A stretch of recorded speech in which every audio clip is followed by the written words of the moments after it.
can see what you do. Restless every time we start locking eyes up. The pain is over, feel the darkness.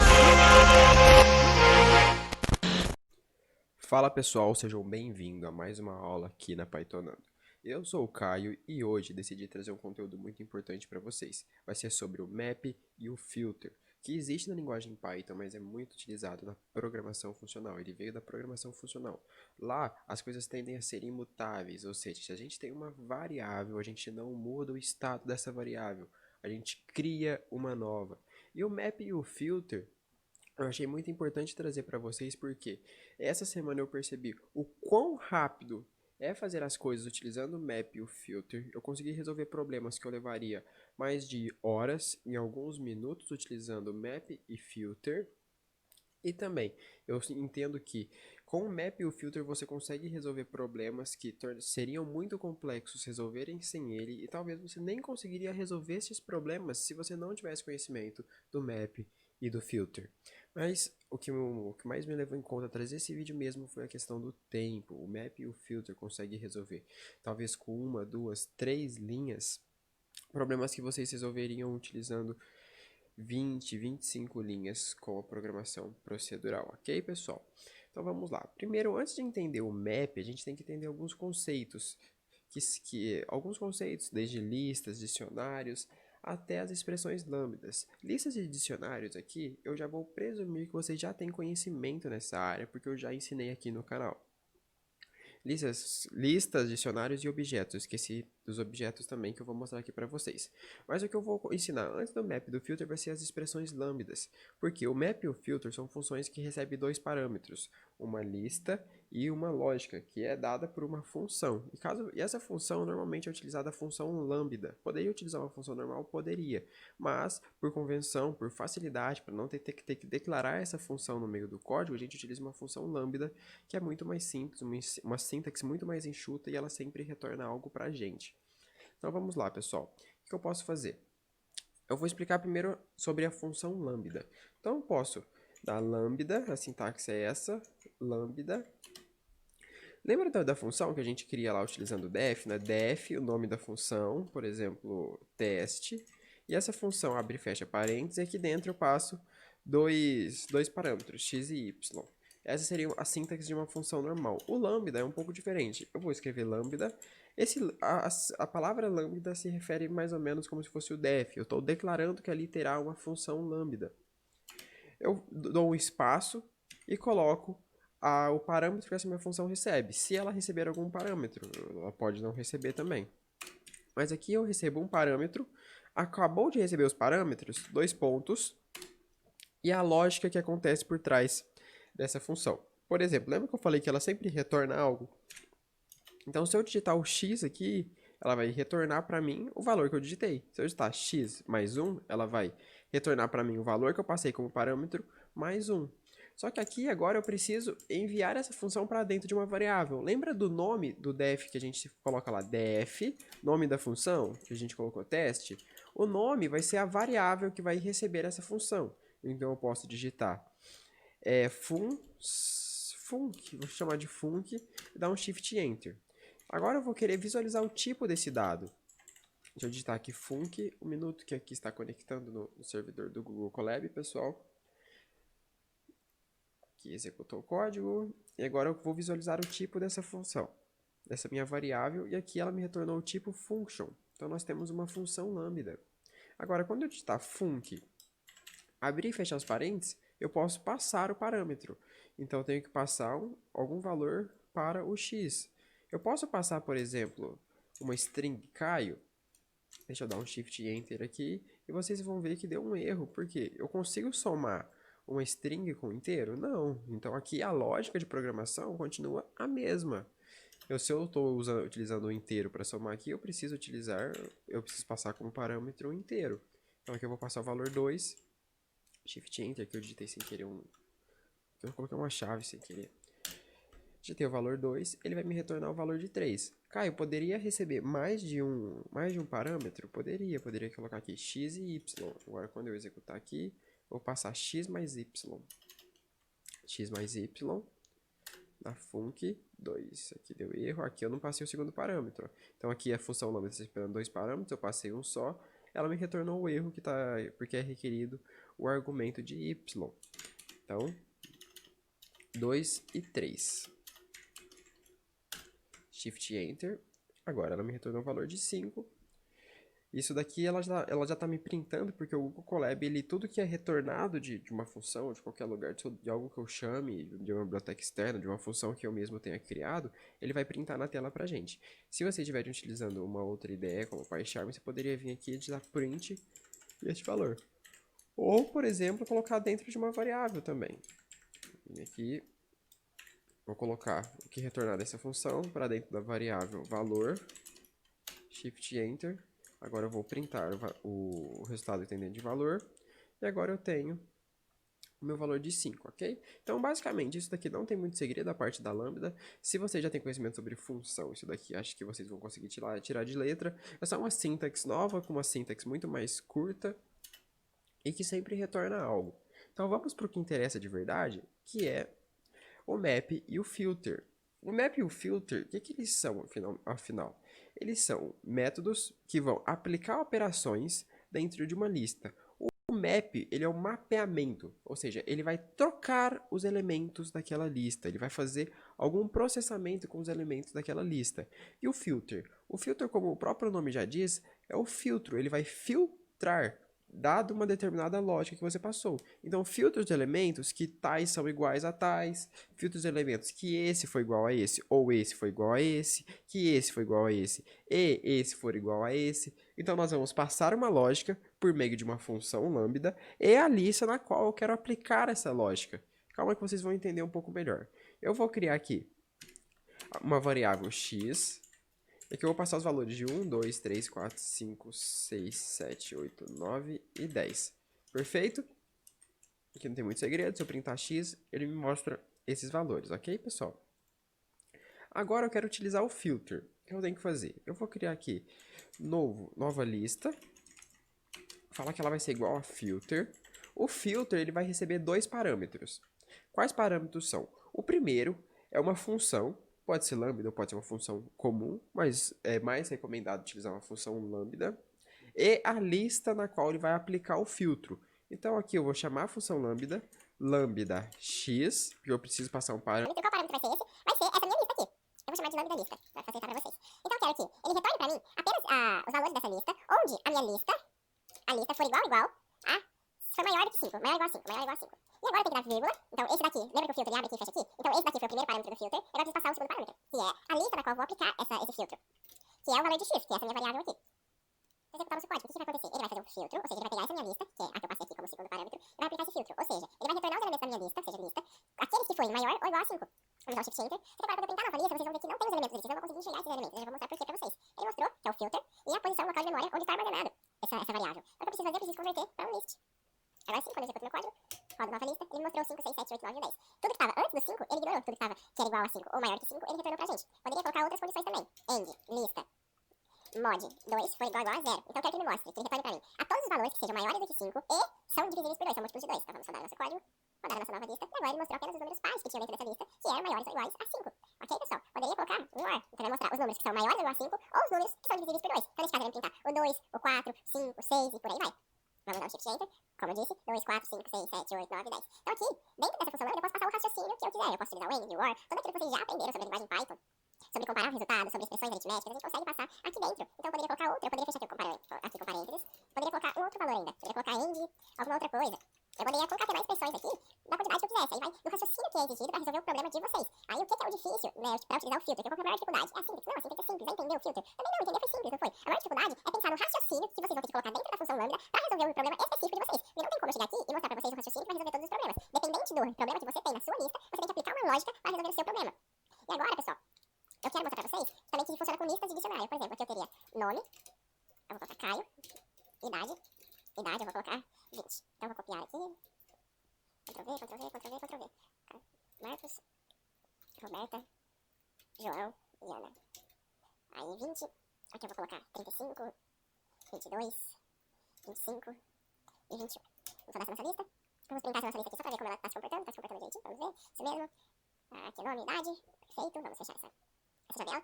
Eu quero mostrar pra vocês que o filtro ele também funciona como se tiver adicionado qualquer tipo de objeto dentro da minha lista. Por exemplo, como que eu me comportaria aqui agora? Vamos fechar aqui, vamos voltar, vou fechar o parênteses da lista e abrir o parênteses do filtro. Então aqui dentro eu tenho que passar uma expressão lambda e também a minha lista x.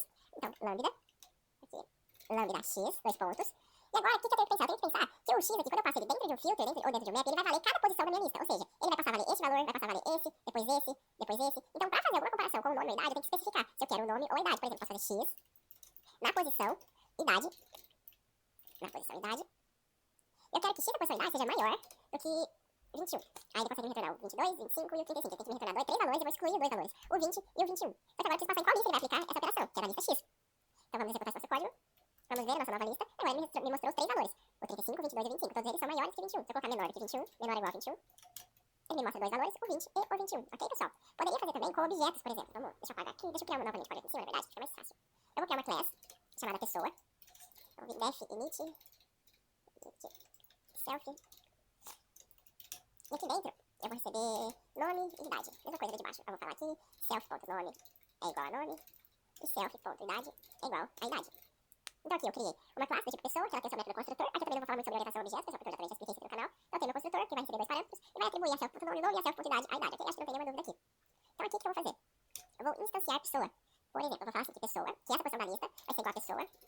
Pessoa, vou passar o nome de Caio, e a idade de 20. Vamos copiar aqui. Ctrl C, vírgula, Ctrl V, vírgula, Ctrl V, vírgula, Ctrl V. Vamos colocar Ana, tem 21, Marcos, tem 25, e Paulo, tem 22. Se vocês visualizarem essa lista, vocês não vão conseguir ver os valores de Caio e 20 logo a princípio. Vocês vão conseguir, opa, aqui, tô printando a lista nova lista, a lista X que eu criei aqui novamente. Então eu vou printar a lista X, e aqui, opa, eu não executei esse código. Aqui ele deu um erro, e pessoa não foi definido, então foi provavelmente porque eu não executei essa linha de cima. Novamente, agora sim, vamos printar o X pra gente. E agora o X, vocês vão ver que tá esse bando de coisa louca aqui, que talvez você entenda, talvez não, mas basicamente ele tá falando que é uma instância de pessoa e a posição da memória onde tá armazenado essa instância. Então o que eu teria que fazer pra conseguir ver só essa pessoa, o nome dessa pessoa e a idade dessa pessoa? Eu teria que falar a posição, ou seja, qual pessoa eu quero, a primeira, a segunda, a terceira, a quarta. Só que só isso não é suficiente, ele vai me retornar só o endereço de memória dela. Então eu preciso utilizar ponto nome, por exemplo. Agora sim, quando eu dou X da pessoa 0, ponto nome, ele mostra o nome da primeira pessoa e a idade. Ele vai me mostrar o 20, aqui eu coloquei um pipe sem querer, deixa eu apagar a idade. E aqui ele vai mostrar o 20, perfeito? E aqui se eu trocasse de 0 pra 1, ele vai mostrar o 21, que é a idade da Ana. Se a gente colocasse esse nome, ele mostrou a Ana. Agora, como que eu vou aplicar o filtro? É uma lista que contém os objetos dentro. Eu posso fazer assim, muito simples. Deixa eu apagar tudo que tá dentro dessa expressão lambda. Lembra que o X, ele vale cada posição? Então eu não preciso passar a posição como eu passei aqui, por exemplo, X na posição 0. Ele vai passar por todas. Então eu tenho que passar X, ponto, e aquilo que eu quero filtrar, que no caso aqui é a idade. Idade tem que ser maior do que 21. E eu passo X. Então eu vou executar esse código, aqui ele deu um erro, coloquei X não foi definido, porque eu escrevi maiúsculo e o parâmetro que eu passei aqui é minúsculo, ok? Tem problema nisso também. Vamos printar aqui a nova lista. Aqui a nova lista, o que aconteceu? Lembra que tinha 4 valores dentro da lista atual, ou seja, o Caio, a Ana, o Marcos e o Paulo. Ele me retornou apenas 2. Por que 2? Porque eu utilizei o filtro, ou seja, ele filtrou apenas os elementos que atendessem a minha condição. Isso é maior que 21. O Caio atende? Não. A Ana atende? Não. O Marcos e o Paulo atende. Então aqui eu posso saber que essa minha primeira posição que eu tenho aqui é referente ao Marcos e essa daqui é referente ao Paulo. Vamos ter certeza? Então, nova lista, na posição 0, ponto, nome, shift enter, ele vai mostrar o Marcos. Na ponto idade, ele vai mostrar o 25. E na posição 1, ele vai mostrar o Paulo com 22 anos. Então aqui ele vai mostrar o 22 e aqui ele vai mostrar o Paulo. Ok, pessoal? É assim que a gente faz pra filtrar elementos que tem objetos dentro. Então posso conter objetos, dicionários, poderia conter outras listas, não tem problema nenhum, ok, pessoal? Opa, fala aí pessoal, voltei aqui, fui lá, dei uma pausa pra beber uma água, que eu já tava, acho que uns 20 minutos falando sem beber água, que eu tinha esquecido de trazer meu copo de água, mas vamos lá pessoal agora. Agora basicamente a gente já destrinchou o que a gente poderia falar sobre o filter, vamos falar um pouco agora sobre o map. O que nós podemos falar sobre o map? Primeiro vamos voltar com aquele exemplo bem simples mesmo do map. Então vamos lá. Aqui eu vou criar uma lista, tenho 1, 2, 3, 4, 5, 6, 7, 8, 9, como a gente fez com o filter. E agora vamos apagar tudo isso, que agora nós vamos utilizar o map. Então vamos digitar map. O map, da mesma forma que o filter, ele recebe 2 parâmetros, uma função, e a lista na qual ele vai aplicar a lógica daquela função. A função, no nosso caso, vai ser uma função lambda, que vai receber um parâmetro, a lista na qual eu quero aplicar esse método que eu vou aplicar aqui, e depois eu preciso passar um método que eu quero que ele aplique. Ou seja, eu quero que ele faça x vezes 2. E agora eu vou passar a minha lista como parâmetro. Isso daqui também, da mesma forma que o filter, ele vai retornar o endereço de memória, e não necessariamente os valores contidos. Ó. Então, o que eu preciso? Opa, aqui eu não executei esse código. Ele vai me passar o endereço de memória e não necessariamente os valores contidos. O que eu faço para ele mostrar os valores contidos? Então, eu venho list Opa. List, abro parênteses e fecho parênteses aqui. Ctrl Enter, Ctrl Enter. Aqui deu um erro. Pessoa não é um inteiro. Ah, tá. Acho que eu não executei o X de novo. Eu tô esquecendo de executar as células, galera. Aí, agora sim, ó. Olha o que aconteceu. Deu pra perceber? 1, 2, 3, 2, 4, 6. Exatamente, ele pegou cada valor da minha lista e multiplicou por 2. Por que por 2? Porque foi o valor que eu disse aqui. Poderia falar dividido por 2? Poderia, sem problemas nenhum. Então, ele vai pegar os elementos da minha lista e transformar, fazer uma determinada operação com esses valores. Que no caso, que eu disse, foi multiplicar por 2, dividir por 2. Poderia transformar todos esses valores na string... Opa, na string Caio. Se eu fizer isso daqui, vai dar certo. Shift Enter, e vai mostrar tudo Caio. Ou seja, que ele está passando então cada posição da minha lista, trocando por Caio. Por que que isso acontece? Porque eu falei, pega essa posição e transforma em Caio. Eu não disse pega a posição que já existia lá, como foi, ó, pega a posição que já existia lá e faz uma determinada operação com essa posição. Não, só disse, falei, transforma tudo em Caio. Mas eu posso criar um if aqui dentro. Então eu posso fazer if. Normalmente no Python vocês não estão acostumados a utilizar os parênteses no if, aqui vocês precisam utilizar. Então só, ó, transforme em Caio somente se aquela posição da lista, qual lista x, for igual a 5. Se não, ou seja, else, mantém a posição do jeito que tá. Ó, deu para entender essa sintaxe, ó. Transforme em Caio, ou seja, aqui é meio estranho de se confundir porque é diferente do que a gente já está acostumado. Porque o if vem depois, não, e o Caio, o que a gente quer causar, vem antes do if. Então, ou seja, ó, transforma aquela posição da lista em Caio, somente se a posição da lista, x, ou seja, x, for igual a 5. Se aquela posição não for igual a 5, transforma nela mesma. Mantém ela mesma. Então, vamos usar um Shift Enter, e agora vai mostrar 1, 2, 3, 4, Caio, 6, 7, 8, 9, e acabou a nossa lista. Ok, pessoal? Poderia multiplicar por 2, então. Poderia fazer assim, x vezes 2. Agora vamos executar novamente. 1, 2, 3, 4, 10, 6, 7, 8, 9. Então, eu posso utilizar o if aqui dentro para aplicar as condições dentro da minha lista somente se algumas expressões ou alguma expressão for verdadeira, porque eu poderia colocar o AND dentro do if. Poderia fazer assim, por exemplo, se x for igual a 5, AND, alguma outra coisa. Aqui, como eu só tenho um valor, não vai ficar tão interessante fazer esse tipo de coisa, mas caso vocês tivessem um dicionário, um objeto, vocês poderiam tranquilamente fazer isso. Vamos fazer um exemplo de um dicionário, então? Então, aqui vamos criar o nosso dicionário. Vou colocar aqui nome, vai ser 2 pontos, Caio. A minha idade vai ser 20. Vírgula. Idade, 2 pontos, 20. Como que a gente vai trabalhar com listas de dicionários no map? Calma que eu já vou mostrar para vocês, pessoal. Aqui, Marcos. Tem 22. Paulo. Tem 25. E Ana tem 30. Perfeito, vamos executar. Agora vamos visualizar para vocês verem a estrutura. Então, aqui está a estrutura da minha lista. Como que eu vou aplicar expressões lambdas utilizando listas de dicionários? Vamos começar, como sempre, lambda x, 2 pontos. E eu tenho que passar o segundo parâmetro, vírgula, o meu valor x, que é a minha lista. Então, aqui, o que eu tenho que fazer? Eu tenho que identificar a posição na qual eu quero verificar, ou seja, eu quero fazer o if e eu quero decidir, vai ser tudo que for maior do que 22, eu quero alterar o nome para eu pensar o que seria interessante de fazer. Caio, Marcos, Paulo e Ana. Eu vou trocar o nome para maior. Tudo aquilo que for maior do que 22, tiver a idade maior do que 22, eu vou trocar o nome para maior. Ou seja, o que eu vou falar? Eu vou falar aqui. Troque. Vamos prestar atenção nessa sintaxe, ó. Troque a posição da lista por esse dicionário. Que vai ser o nome, vai ser maior, né, que eu tinha falado. maior e a idade vai ser igual a x na posição idade. X na posição idade. Se eu executar isso daqui, olha o que vai acontecer, pessoal. Aqui vamos printar nova lista. Ah, já printei a nova lista aqui. Olha o que aconteceu. O 20, o 22, o 25 e o 30, todos eles, o nome viraram maior, porque eu disse, troque esse dicionário aqui por esse, em todos. E a idade, ela manteve correta. Por quê? Eu não passei um valor fixo aqui na idade, eu passei o x na posição idade. Então, sempre que ele for adicionar esse dicionário dentro da nossa lista, ele vai trocar o nome para maior e vai colocar a idade que já tinha lá. Então, a idade sempre mantém a mesma, não faz alteração nenhuma.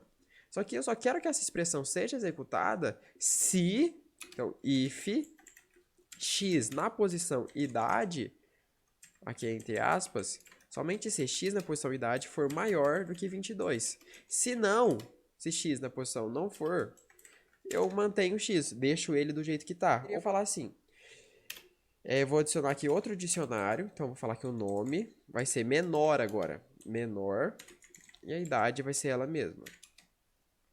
Idade, 2 pontos, x na posição idade. Então, o que está acontecendo aqui, pessoal? Adicione esse dicionário na posição da lista se a idade for maior do que 22. Se ela não for, ele adiciona essa posição, esse dicionário aqui. Então, vamos ver. Essa posição da lista aqui, a idade é maior do que 22? Não. Então, ele vai adicionar esse dicionário. Ou seja, ele vai trocar o nome para menor. Essa posição é maior do que 22? Não. Então, ele vai trocar o nome para menor também. Essa posição é maior que 22? Então ele troca o nome para maior. Essa posição também é maior que 22, então ele troca o nome para maior. Vamos executar esse código. Vamos visualizar. Opa, aqui deu um erro. Deu sintaxe inválida. Ah, tá, aqui eu coloquei 2 pontos. Aqui eu fechei as chaves aqui. Aqui tem que estar esses 2 pontos. Agora sim. Acredito que deu certo, deu certo. Vamos executar a nossa nova lista. E agora vamos lá. Ó, o 20... o nome ficou menor, o 22, o nome virou menor, o 25, o nome virou maior e o 30, o nome virou maior. Então, está funcionando 100% dos casos. Aqui, não é necessariamente porque aqui é um dicionário que eu preciso colocar um dicionário. Por exemplo, eu poderia colocar aqui o número 2, ó. Poderia colocar qualquer tipo de dado. Então, aqui, ó, você está vendo aqui, sempre que é maior do que 22 a idade, ou seja, Paulo e Ana, eles viraram o int 2. Então, não necessariamente eu tenho que manter o tipo de dado, porque se aqui é um dicionário, eu posso passar qualquer outro tipo de dado, pessoal. Não necessariamente apenas um dicionário. Agora, vamos fazer para a classe pessoa? Ou não precisa? Acho que não precisa, né? Porque, como eu já mostrei, o filter com a classe pessoa acaba sendo exatamente a mesma coisa. Se eu for mostrar, vai ficar muito repetitivo para vocês, né? Então é isso, pessoal. Muito obrigado pela presença de todos vocês. Vejo vocês na próxima aula.